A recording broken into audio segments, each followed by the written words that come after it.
오늘 하나님의 말씀 창세기 10장 8절로 10절입니다. 제가 읽습니다. 구스가 또 니무롯을 낳았으니 그는 세상의 첫 용사라. 그가 여호와 앞에서 용감한 사냥꾼이 되었으므로 속담에 이르기를 아무는 여호와 앞에 니무롯같이 용감한 사냥꾼이로다 하더라. 그의 나라는 시날 땅의 바벨과 에렉과 악갓과 갈레에서 시작되었으며. 하나님께서는 하나님의 나라를 건설할 자녀들을 계속해서 불러 모으고 계십니다. 이 세상을 심판하시기 전까지 하나님은 쉬지 않고 하나님의 자녀들을 모으는 일을 하세요. 모으시는 이유는요, 이 땅에 하나님의 나라를 굳건하게 세우실 목적이 아닙니다. 하나님께서 세우길 원하시는 나라는 이 땅이 아닌 영원한 나라예요. 그래서 하나님은 이 땅에서 누가 힘을 떨치고 누가 이름을 떨치고 누가 뜻을 이루느냐, 여기에 목적을 두지 않으십니다. 단지 이런 세상의 정세나 이런 세상 사람들을 통해서도 하나님은 하나님의 자녀들을 건져내시는 일로 사용하시는 거예요. 살아계신 하나님을 드러내 보여주시는 통로로 사용하시는 거죠. 그렇기 때문에 우리는요, 하나님께서 이들에게 권세를 주시고 이들에게 세상을 맡기신 것이 아니라 그들이 하나님을 대적하는 것을 통해서 오히려 많은 영혼들을 구원하시고 살아계신 하나님을 보여주고자 일하시는 것으로 세상을 봐야 하는 겁니다. 그래야 세상의 세력, 세상의 능력이 앞서가는 것처럼 보여도 우리가 거기에 눌리거나 혼란을 겪지 않게 돼요. 하나님이 주시는 복은 차원이 다르다. 이 마음으로 살아가고자 애쓰시면 하나님께서 반드시 그 길을 밝히 보여주십니다. 애쓰면 보이는데 애쓰지 않으면 세상에 가려서 볼 수가 없어요. 우리가 해야 하는 것은 순종하고자 하는 마음을 올려드리고 애쓰는 삶을 하나님과 함께 사는 것임을 기억하시고, 오늘 말씀을 통해서 하나님께서 이런 사람들도 사용하시는구나, 이거 보셨으면 좋겠습니다. 오늘 본문 8절로 9절 말씀 봅니다. 구스가 또 니무롯을 낳았으니 그는 세상의 첫 용사라. 그가 여호와 앞에서 용감한 사냥꾼이 되었으므로 속담에 이르기를 아무는 여호와 앞에 니무롯같이 용감한 사냥꾼이로다 하더라. 니무롯이 누구냐면요, 오늘 본문 앞절 6절에 보면요, 함의 아들이 나오잖아요. 함은 아시다시피 아버지 노아에게 저주를 받은 바 있어요. 구체적으로 말하자면 함의 아들 가나안이지만 함은 노아의 믿음의 계보를 잊지 못합니다. 그래서 함의 또 다른 아들 구스에게 니무롯이라는 인물이 나왔는데 그를 세상의 첫 용사라고 얘기하고 있어요. 이 세상의 첫 용사라고 하는 말은 세상을 구원하는 용사가 아니라 하나님께서 주신 원복음의 말씀에 맞서서 하나님을 대적하고 약속의 자손들을 대적할 용사라는 뜻이에요. 그래서 이 니무롯이라고 하는 이름도 대적자라는 뜻입니다. 하나님을 대적하고 믿음의 계보를 끊어놓는 일에 앞장서는 사람이라는 얘기인 거죠. 그래서 세상 사람들은 이 사람을 여호와 앞에서 용감한 사냥꾼이 되었다고 말하는 겁니다. 하나님 앞에서 감히 하나님을 대적하고 아주 대놓고 하나님을 비방하고 조롱하고 하나님의 자녀들을 핍박하는 사냥꾼이 되었다는 뜻이에요. 사냥꾼이라고 부르는 이유는요, 사냥을 뛰어나게 잘하니까 그의 용맹과 능력이 사람들 앞에서 인정을 받게 되고요, 또 명성을 더해간 것도 있지만 그만큼 하나님을 대적해서 사람의 힘을 과시하고 강력한 통치자로 활약했다는 것을 알 수 있습니다. 사람들 사이에서 용감한 사냥꾼을 말할 때는 그 사람은 니무롯같이 용감한 사냥꾼이라는 속담이 생겼을 정도로 세상 사람들이 볼 때는 아주 걸출한 영웅이 나타난 거죠. 10절입니다. 그의 나라는 시날 땅의 바벨과 에렉과 악갓과 갈레에서 시작되었으며.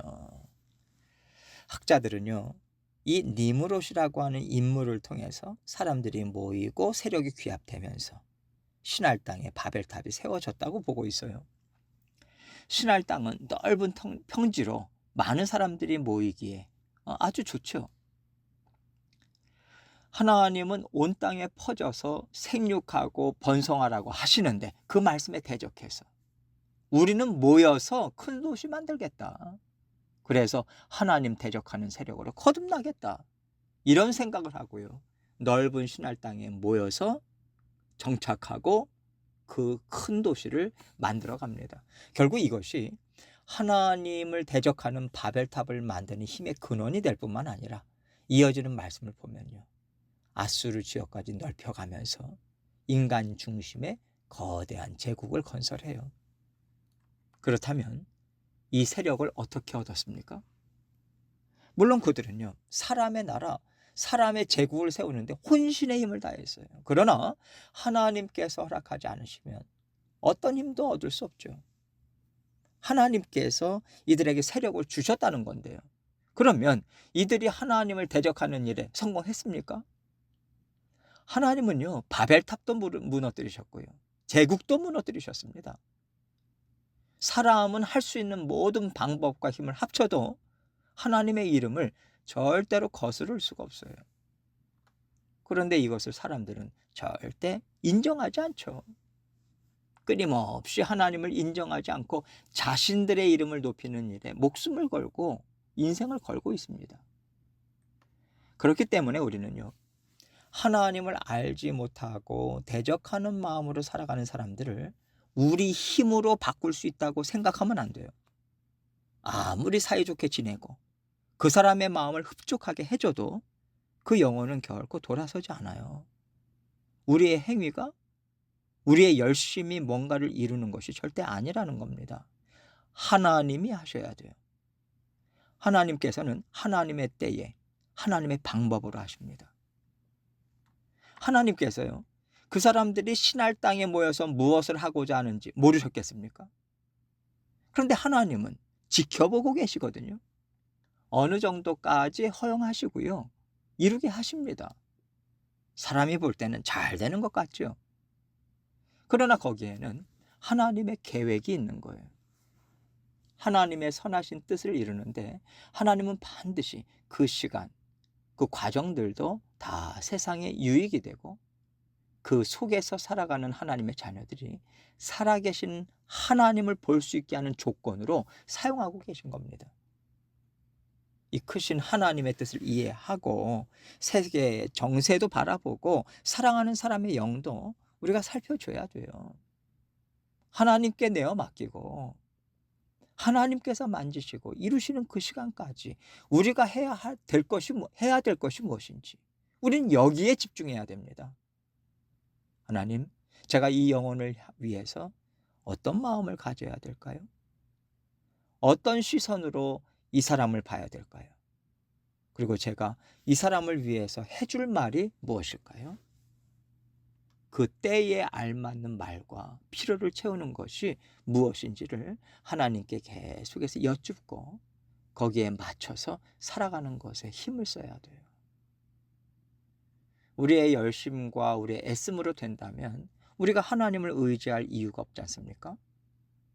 아무리 열정과 부지런함과 적극성과 혼신의 힘을 다하는 노력도요, 하나님의 일하심을 보고자 하고요, 하나님의 주권을 인정하는 마음으로 우리가 뒤따라 가야 하나님께서 들어 사용하시는 것이고요, 정말 아름다운 하모니를 이루어내는 거예요. 우리는 하나님의 주권을 앞세우면서 살아가는 사람들입니다. 그렇기 때문에 세상이 추구하는 모습과는 분명히 달라야 돼요. 하나님께서 앞서가시고 우리는 하나님의 뒤를 쫓아가고자 애쓰는 겸손한 열심, 또 하나님이 일하시는 때를 분별하는 지혜, 하나님의 이름만을 높이고자 하는 순결한 믿음을 가지고요, 우리는 뒤쫓아가야 되는 거예요. 하나님께서 우리와 함께 지금도 이 시간에도 일하고 계십니다. 우리는 먹고 살아야 되고 아이들 키워야 되고 또 내일은 어떻게 살아야 될까? 때로는 살아남기 위해서 고심하고요. 또 그날 잘 감당하기 위해서 사는 것 같아도 이 삶을 통해서 하나님은 거대한 세상의 제국을 무너뜨리시고요. 하나님 나라를 세우는 일에 다 사용하고 계세요. 우리가 이해하지 못하는 이 삶의 현장이 하나님께서 놀라운 뜻을 이루는 현장이라는 것을 우리는 이해하고 믿고 받아들여야 됩니다. 하나님은 세상의 방법과 다르게 하나님의 뜻을 이루세요. 하나님은 세상의 방법과 다르게 우리의 삶을 다스리십니다. 그래서 지금 내가 어디로 가고 있는지 알지 못해도요. 하나님의 말씀을 기억하고자 애쓰고요. 하나님의 동행하심을 의지하고자 애쓴다면 우리는 제대로 걷고 있는 거예요. 하나님의 인도하심 속에서 살고 있다는 것을 믿으시고 계속해서 하나님의 도우심을 바라시면서 사십시오. 그러면 하나님께서 나를 통해서 이루신 일이 무엇인지 어느 한순간 하나님께서 확 보여주십니다. 그래서 우리는요, 하나님 한 분이면 되는구나. 이거 정말 믿게 돼요. 하나님은 이 놀라운 세상을 저와 여러분에게 보여주고 싶으신 겁니다. 그래서 아니 세상이 지금 어떻게 돌아가는 거냐? 어수선하다. 내 인생이 도대체 지금 어디를 향하고 있는지 도무지 모르겠다. 그래도 괜찮습니다. 하나님은 잘 알고 계시잖아요. 하나님께서 정확하게 인도하고 계십니다. 믿고 평안하시고 하나님만 의지하고자 애를 쓰세요. 하나님께서는요, 봐라, 너와 내가 이룬 세상이야. 좋지 않냐? 이렇게 알지 못하는 그 길을 통해서 우리에게 큰 기쁨과 믿음의 확신을 더해 주십니다. 그때까지 흔들리지 않고 하나님의 도우심만을 바라보면서 한 길로 걸어가시는 저와 여러분이 되시기를 주님의 이름으로 축원합니다.